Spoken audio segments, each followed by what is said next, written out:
spotted. A heavy shake, earthquake occurred.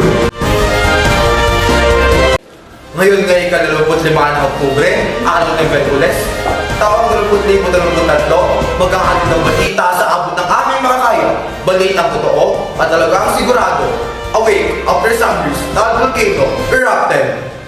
Para pa sa ibang mga detalye, narito si Jamaila Di Mayuga.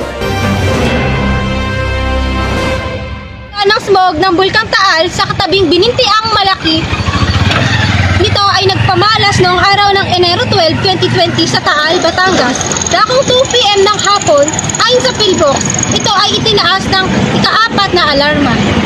Alarma sa ilalim ng pag-aalboruto nito. Ito ay indikasyon sa hazardous, eksklusibong pagsabog at nakatala sa posibilidad na magtagal hanggang 4 na oras. Ito ay prehetic na pagsabog at strombolian ng pagsabog dahil sa central crater nito.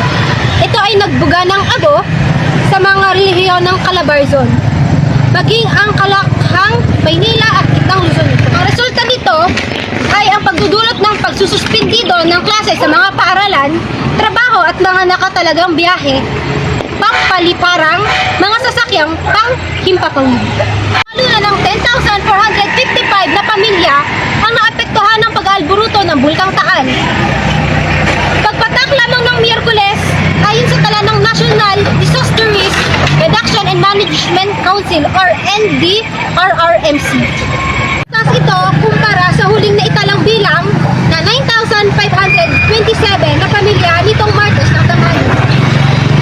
Nananatili sa 189 evacuation center ngayon ang 9,508 apektadong pamilya. Kami sa ilan nating mga kababayan kung anong naging lagay nila matapos mag-alboruto ang bulkan. Ate, kamusta na po kayo? Ayos-ayos naman. Ano pong naramdaman nyo nung nag-alboruto po ang bulkan? Para sa akin, nakaka-alarma at nakakatakot ang pagsabog. Lalo na sa malalapit sa bulkan dahil maaari silang magkasunod na Salamat po, ate. Back to you, Reggie. Flood God Wars. Typhoon Glenda, nag-iwan ng karumal-dumal na pinsala. Para sa ibang mga detalye, narito si Ellen Laton. Isa sa pinakamalakas na bagyong tumama sa ating Pilipinas ngayong taon ay ang bagyong Glenda. Tumama lamang sa Metro Manila sa halos 3 oras na pag-atake noong Miyerkules. Ngunit sapat na ito upang isara ang kabisera, iwasang gumuho at walang kuryente. Ang Kalakhang lungsod, ang malalakas na hangin ng bagyong Glenda ay nagpabagsak ng mga puno, poste ng kuryente at naputol ang mga bubong sa buong Metro Manila, kung saan isinara ang mga opisina ng gobyerno, paaralan at stock market para sa araw ng iyon. Kung walang kuryente, suspendido ang elevated commuters, train service na LRT at MRT. At halos kalahating araw ay nag-init sa kadiliman ang karamihan sa lungsod ng may 12 milyong katao. Dumaan ang mata ni Glenda sa timog lamang ng Metro Manila sa lakas ng hangin na umaabot ang 120 kilometers bawat oras at may pagbugsong aabot ang 165 kilometers per hour. Ang bagyong Glenda ay umalis ng Philippine Area of Responsibility noong Huwebes na kung saan 2 pagkamatay ay naiulat sa Metro Manila noong Miyerkules ng hapon. Sa pulong ng Metropolitan Development Authority at Disaster Risk Reduction and Management Council, iniulat ang mga kinatawan ng isang tao ang namatay sa Pasig City at isa sa namatay sa Valenzuela City sa kasagsagan ng bagyo. Dumaan ang mata ni Glenda sa timog lamang ng Metro Manila sa lakas ng hangin na umaabot ang 120 kilometers bawat oras at may pagbugsong aabot ang 165 kilometers per hour. Kung nakikita nyo, nandito kami sa lugar kung saan hinakagipit ng bagyong Glenda ang lugar na to.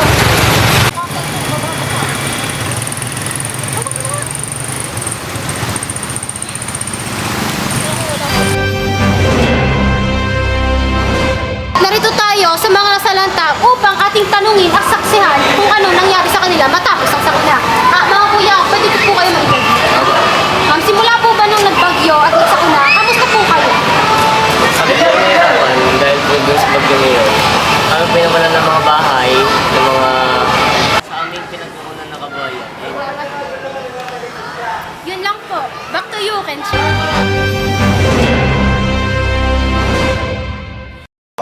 through the sun, El Nino is spotted. Sobrang init na naman. Kamusta kaya ang ating mga kababayan?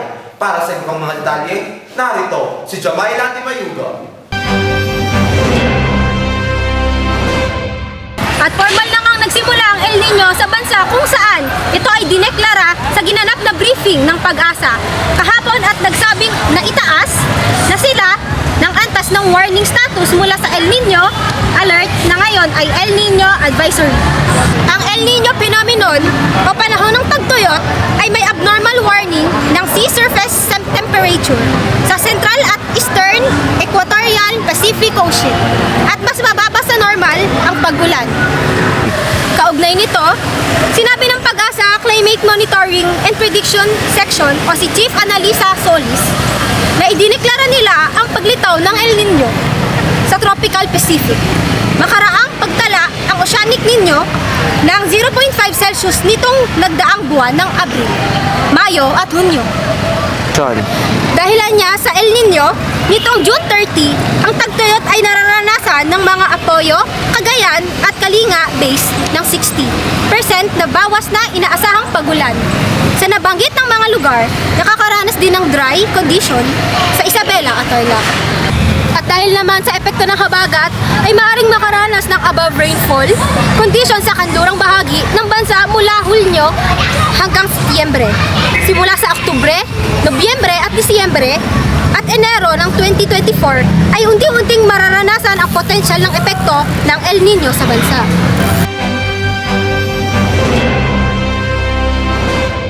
At narito ako sa bahagi ng Cagayan kung saan ay makikita natin ang isang pamilyang na sadyang nahihirapan. Atin silang tanungin at kilalanin. At ngayon, ako'y magtatanong sa mga tao anong nangyari sa kanila simulaan na nag-El Nino. Ay, kuya, pwede ko po kayo matanong. Ano po yan? Po yan. Simula po ba na nag-El Nino, kamusta po kayo at inyong kabuhayan? Maayos naman po. Sa katunayan nga po ngayon tingnan nyo naman po ang aming palayan at sobrang hirap. Di po namin alam kung ano po ang gagawin namin ngayon. Siyempre, dito na lang po kami kumukuha ng panggasto sa bahay at dito na rin po kami kumukuha ng pambayad sa kuryente, ganon, sa tubig. Tsaka po, siyempre, nahihirapan na rin po yung mga kasamahan ko din po sa mga trabaho dahil dito. Sira po ang aming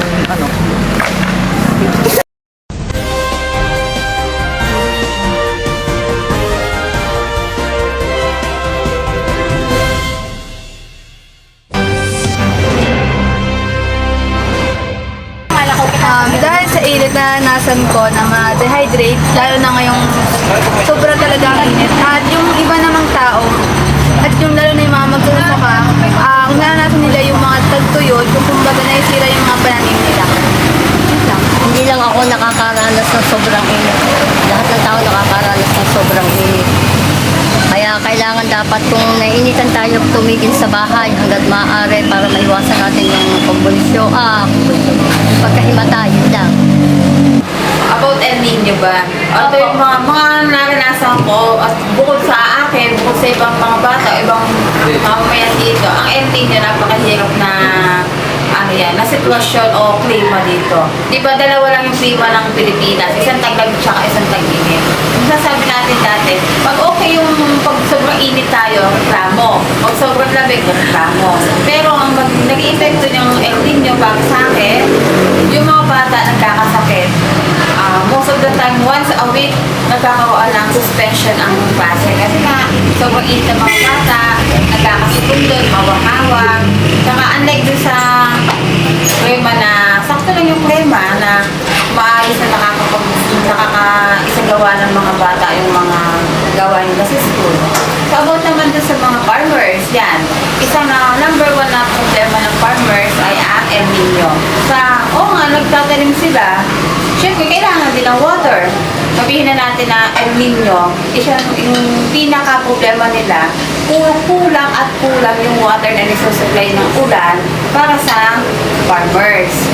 Nagkukulang tayo ng supply ganis ng farmers. Tawag naman sa mga dito sa bahay, saan namin, although nagmimilti kami, yan, lovely, okay naman yung benta namin. Pero syempre, iniisip pa rin namin yung aside dun sa mga nai-apektuhan na ninyo. So, sa mga matatanda, number one ang high blood. Kahit ako walang blood, nakaka-high blood din talaga.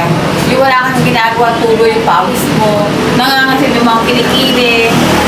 Okay naman din kasi nakakatuyo ng sinampay, yung sinampay na kasasampay mo lang, matigas na yung damit. Okay naman din, mayroon naman siyang good effect at saka bad effect. Para sa akin naman yun. Siyempre, iba-iba naman yung opinion ng mga tao.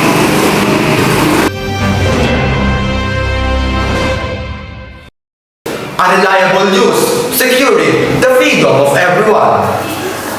And citizen, we only have 61 days to go till Christmas. But before that, Halloween will make a pact. Ho ho ho ho! Merry Christmas!